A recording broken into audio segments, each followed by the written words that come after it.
Olá, queridos alunos, tudo bem com vocês? Estudando muito, pesquisando muito, lendo muito. É, não, o pregador, ele é o cara do estudo, é a mulher da pesquisa, é o irmão, é aquele que está sempre buscando conhecer mais coisas. Hoje nós vamos para a lição 3, nós vamos para o capítulo 3, o pregador e seu testemunho pessoal. Vamos bater um papo sobre essa questão. Quando eu vou falar aqui sobre a questão do testemunho pessoal, eu não estou dizendo aqui sobre a questão de como você tem que viver em sociedade. Eu estou falando aqui de pregação. Se você perceber, né, quando você lê na sua apostila, talvez você até já leu, você vai ver que nós estamos falando aqui de você pregar o seu testemunho. Como é que você prepara um testemunho para ser pregado? Esse ponto é até importante que você guarde bem, aprenda bem, porque alguns irmãos vão querer contar um testemunho na igreja. Vão querer contar o seu testemunho de conversão depois a outras pessoas. Ensine a elas como fazer de maneira correta. Tá? Você tem exemplos na Bíblia, como aquele ex-endemoniado, o Gerazeno, né, que Jesus virou para ele e falou assim: agora vai e conta seu testemunho aos seus familiares, seus amigos. Né? Vai lá e fala para eles o que aconteceu. Você tem testemunho de Pedro, depois lá de Atos 10, aquela situação toda lá, onde ele não concordava que um gentio tivesse acesso a algumas coisas. Ele teve agora que ensinar os outros, então ele teve que testemunhar, tá bom? Paulo, a conversão de Paulo. Então, testemunho pessoal, ele é uma pregação. E nós precisamos entender essa ferramenta, ok? Quais são as vantagens do testemunho pessoal? Primeiro, ele é exclusivo. Nenhum testemunho é igual. Tá? Nenhum testemunho que você vai ouvir ou que já ouviu é idêntico. Pode ter algumas coisas parecidas, mas cada um tem a sua característica. Outra coisa é que o testemunho ele é prático. Ele vai narrar situações de vida, coisas do dia a dia, que as pessoas podem se identificar, e isso ser e é muito bom. Outra coisa, ele é vivencial. Você sabe tudo a respeito. Você entendeu, você viveu aquele caso ali. Então isso é muito importante para o testemunho. Ele é interessante porque está contando uma história. As pessoas gostam de ouvir histórias, as pessoas param para ouvir uma boa história. Então vale a pena você buscar e investir tempo preparando um testemunho pessoal. Sempre quando você for pregar o evangelho, talvez até numa praça pública, você narrar a sua história. Tá? E aí nós vamos então agora entrar na estrutura de preparo de um testemunho para você então saber preparar. E o testemunho ele se divide em três partes. Guarda bem isso, são três partes. Primeira parte, como era a sua vida antes de se entregar a Cristo. E aí tem algumas perguntas chaves na apostila que você pode ler com calma, tá? Eu vou aqui frisando elas rapidamente para você ter uma visão geral. Quais eram as circunstâncias comuns na sua vida antes de crer em Jesus? Como um descrente. Como é que era? Quais eram as circunstâncias comuns? Quais eram as suas atitudes? Tá? Quando tu fala de circunstâncias, você vai narrar como é que você vivia. Talvez o seu lar era um lar muito bagunçado, talvez a sua vida era uma vida muito complexa. E como você reagia a isso? Tá? Como é que você lidava com essas questões? Naquela época, o que era mais importante para você? O que você valorizava nessa época? Qual o substituto de Deus que você usava para tentar ser feliz? Viagens, sucesso, sabe? Sexo, dinheiro, drogas, álcool, festas, inúmeras coisas. Aí você que vai discorrer essa questão mediante o auditório, tá bom? Explicando para eles. Com isso, você encerra a primeira fase, onde você explica como é que era a sua vida antes de conhecer Jesus. Essa deve ser a menor parte. Eu já vi testemunhos de pessoas que ficam horas, né, minutos enormes, às vezes um sermão testemunhal que seria talvez de 40 minutos, de meia hora, 2/3 do sermão são desenvolvendo o passado da pessoa, contando detalhes, esmiuçando detalhes do passado. Entenda uma coisa, o que importa num testemunho desse é o que Cristo fez com você, e o que ele tem feito na sua vida, a diferença que isso fez para você. Porque a vida de carne, a vida de pecado, a vida de angústia, todo mundo sabe como é que é. Eles querem ouvir agora é a boa notícia, a boa nova. Aí que você tem que se prender. 2/3 do testemunho deve ser essa mudança que Cristo fez e o que ele tem feito na sua vida a partir de então. Tá ok? Isso aí é muito importante, tá bom? Então, segunda parte. Como você percebeu que precisava de Jesus? Como é que você percebeu? Como é que a coisa foi caminhando para isso? Você começou a ver que em tudo que você procurava solução você não achou? Então, vai pontuando. Quais as necessidades, dores ou problemas que levaram você a perceber que o seu modo de vida sem Deus precisava mudar? Essa pergunta é fundamental. Porque quando você chegar, após contar todo um passado de dor, você começar a narrar que houve necessidades, houve dores, você foi hospitalizado, você sofreu, houve uma angústia, houve um divórcio, houve uma luta, houve um luto. Não sei, quem sabe chegou a esse nível. E aí você começou a enxergar que tinha uma necessidade muito mais profunda que aquelas coisas do passado, como bebidas, festas, drogas, blá blá blá blá. Não resolveram. Tá? Então é importantíssimo que você guarde isso em seu entendimento com relação ao testemunho. Essa pergunta é uma pergunta-chave. E como você se sentiu motivado a buscar a Deus? Aí você vai contar, eu tinha um parente que sempre falava de Cristo, tinha uma igreja perto da minha casa, e eu me senti motivado a ir lá, a estar com essas pessoas, a ligar, a contar, a conversar, né? Como é que Deus chamou a sua atenção? Talvez através dessa pessoa, através desse lugar, através de uma música.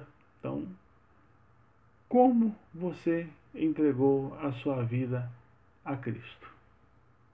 Como é que isso aconteceu? Como é que foi esse momento? O que você fez de modo específico? Onde isso aconteceu? Como foi esse momento para você?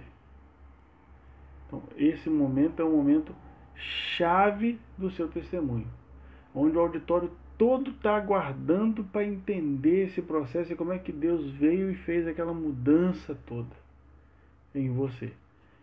E aí eu quero dizer uma coisa importante para você. Isso não é só para novo convertido. Isso não é para alcançar, às vezes, novos convertidos.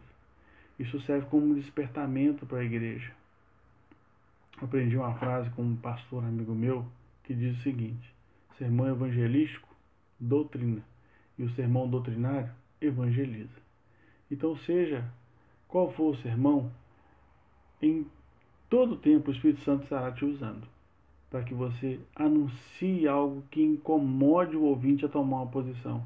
E quando uma pessoa que já é convertida ao Evangelho ouve um testemunho de conversão, ele para refletir sobre o seu testemunho. Então, olha a importância desse sermão. Tá? Então, vale a pena você investir em elaborar bem um testemunho pessoal.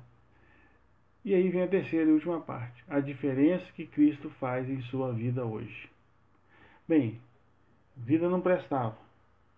Você foi levado por Deus a tomar uma atitude e a mudar de vida.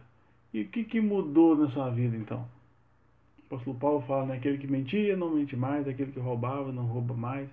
É hora de você apresentar. Isso agora é hora de gastar um tempo bom. O casamento estava destruído, mudou. Meu relacionamento com os filhos mudou. Meu relacionamento com a família de um modo geral, no trabalho estava uma luta, mudou. Então, a paz de Deus, que excede o entendimento, vai trazer moderação, equilíbrio e vai trazer nova vida. Isso precisa ser apresentado. Você vai narrar problemas que foram solucionados. Sabe aquela coisa que você chegou às vezes a passar momentos de crise enormes por causa de droga, por causa de dívidas, por causa de problemas? Deus vai mostrar como é que Deus foi sanando esse processo, como é que ele foi pegando as cicatrizes e foi ali fechando as feridas, uma por uma. Quais os problemas que foram solucionados? Você precisa apresentar, isso aí é muito importante. Como Jesus ajudou você a mudar para melhor? Agora entenda, o objetivo de um testemunho não é que a pessoa busque ter uma vida melhor, aquela ótica de prosperidade, agora vai ser rica, agora não é esse o objetivo. Isso pode acontecer mediante trabalho. Se você acordar cedo, dormir tarde, você vai conseguir ter um dinheirinho para comprar um carro melhor, uma vida melhor. Não é disso que eu estou falando. Estou falando que você agora vive uma paz. Existe algo agora no seu coração diferente, tá? É nesse sentido que você precisa passar para os seus ouvintes. E como isso melhorou seus relacionamentos, tá? Em todos os casos, dê exemplos práticos disso. Mostra como é que Deus trabalha. Mostra como é que Deus é o Deus da reconciliação. Como é que Ele trabalha perdão. Como é que Ele vai trabalhando arrependimento. Aquela metanoia, aquela mudança de mente. Como é que Ele vai trabalhando essa mudança de mente. Tá? Isso é importante no seu testemunho. E aí há umas recomendações. Continue sendo objetivo. Tá? Não fique dando volta para contar a mesma história. Ou você quer detalhes demais. Não. Seja prático. Tá? Seja sucinto, evite detalhes. Outra coisa, seja honesto, não exagere e nem invente nada. Pode ter alguém no auditório ali que te conhece. E no íntimo ela vai estar falando ao seu coração, poxa, essa pessoa está exagerando, está inventando. Não faz isso não. Tá? Evite glamourizar seu passado. Sabe, como se sentisse falta de todo aquele glamour, aquela vida boa que tinha antes e tal, como se as festas no passado fizessem uma falta, como se a bebida fizesse uma falta. Cuidado, hein? Cuidado com isso. Outra coisa importante, dê mais ênfase à parte que você apresenta a diferença que Cristo faz na sua vida hoje. Foi o que eu falei agora há pouco. Volto a frisar aqui de novo, seguindo aqui a nossa apostila. Frisa no hoje. Como hoje está melhor. Fale de sua certeza de salvação e que você vai para o céu quando morrer. Mostre convicção no que você está fazendo. Isso ajuda na persuasão. Tá? E não faça comentários negativos sobre religião de ninguém. Não é momento de criticar ninguém. Se você fazer parte de um outro grupo religioso, sabe? Ore por eles, abençoe a vida deles. Não é para falar mal, é para falar da sua mudança de vida, daquilo que você experimentou no seu íntimo, tá? Não faça nada negativo com relação a onde você foi envolvido, com o tipo de pessoas que você se envolveu. Não. Foca no que Cristo fez e está fazendo na sua vida. O passado é só para mostrar que da onde você veio, mas o mais importante é você mostrar para onde você está indo. Igual o apóstolo Paulo fazia. Eu estou certo que o meu tesouro está guardado. É isso que o auditório precisa ouvir, tá bom? Seguindo mais em frente aqui, né, há outras coisas importantes. Evite enfatizar experiências sobrenaturais demais, sabe? Aquela coisa exagerada. Trabalhe equilíbrio em tudo isso. Trabalhe equilíbrio, que você pode suscitar questionamentos na cabeça do ouvinte que a pessoa vai começar a perder o direcionamento da conversa para trabalhar outras coisas na cabeça. Tá? Evite citar nome de pessoas envolvidas, sabe? Evite, a não ser que essas pessoas já liberaram para você fazer isso, tá? Um outro conselho, ao invés de dizer que você era da religião X, fala, eu tinha a minha religião, eu frequentava um grupo religioso, ponto. Evita, para que as pessoas possam se sentir à vontade. Talvez ali tenha uma pessoa daquele grupo que está te ouvindo. Então é bom que você mostre que você tem um respeito pelas pessoas que ali estão, há um amor pelas pessoas que ali estão. Não concordo com a prática, mas há amor, né? Isso é importante. Se você nasceu e cresceu na igreja e depois se afastou, você pode usar essas partes também, mas comece falando do tempo imediatamente anterior à sua reintegração. Por quê? No início você frequentava a igreja. Você vai contar daquela parte que você caiu e na qual Deus motivou você a voltar, tá? Se você nasceu num lar evangélico, se converteu ainda cedo e persistiu na fé, faça a seguinte modificação. Enfoque uma necessidade em um problema ou um problema comum que você percebe que os outros estão tentando resolver e mostre que você não tem este problema por ter entregue sua vida a Jesus ainda bem cedo. Não precise dizer a idade exata, mas diga que você desde cedo já tem a convicção no seu coração de que Cristo é a sua salvação. Pastor, mas eu nunca fui para o mundão, eu nunca aprontei nada, eu não tenho o que contar. Tem. É só você esperar com calma, orar ao Espírito Santo, que ele vai te mostrar o valor da sua conversão pessoal, tá? Eu fui criado no Evangelho, filho de pastores, tenho parentes pastores e passei por essa crise também já. Mas um dia Deus me deu uma experiência enorme num acidente de carro, onde minha vida virou toda de perna pro ar. Então, a partir daquele momento, eu percebi que Deus era a minha salvação. E aí, então, me entreguei. Não sou plenamente santo, mas uma coisa eu sei: eu estou no caminho com Ele e Ele em mim. Sabe? Então, todo mundo tem algo a contar. Todo mundo tem algo a dizer. Tá joia? Entenda isso e busque isso para a sua vida. Há um quadro na apostila que fala: antes de conhecer a Cristo eu tinha, ao confiar eu recebi. Então são frases que podem te ajudar. Outra coisa: preocupação, ansiedade versus paz interior. Então eu antes vivia numa angústia, agora eu tenho paz. Culpa, vergonha, agora eu tenho o perdão de Deus. Não me sinto mais culpado. Vazio, falta de propósito, propósito agora e significado para a vida. Eu não tinha que fazer, agora eu tenho que viver idêntico a Jesus a cada dia. Tinha vícios, hoje eu tenho poder para vencer os vícios. Eu tinha desesperança, depressão, desânimo, hoje eu tenho esperança, expectativa saudável. Faltava entusiasmo para viver, hoje eu tenho vida abundante em Cristo Jesus. Medo de morrer e ir para o inferno, certeza de ir para o céu.